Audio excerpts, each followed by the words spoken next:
પ્રાર્થના સંદેશ ન્યૂઝમાં આપનું સ્વાગત છે। દાહોદ જિલ્લાના સિંગવડ તાલુકામાં આવેલા તોયણી પ્રાથમિક શાળામાં ધોરણ 1માં અભ્યાસ કરતી 6 વર્ષની બાળકીની હત્યા બાબતે માંધાતા ગ્રુપ સિંગવડ દ્વારા મામલતદાર સિંગવડને આવેદનપત્ર આપવામાં આવ્યું હતું।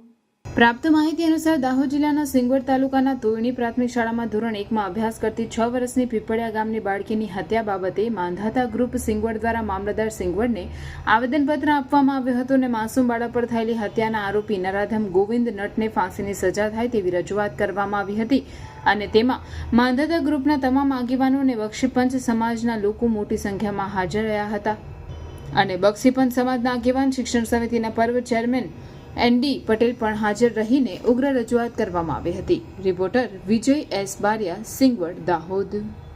પ્રાર્થના સંદેશ ન્યૂઝની તમામ લેટેસ્ટ અપડેટ્સ માટે ચેનલને હમણાં જ લાઈક, શેર અને સબસ્ક્રાઇબ કરો।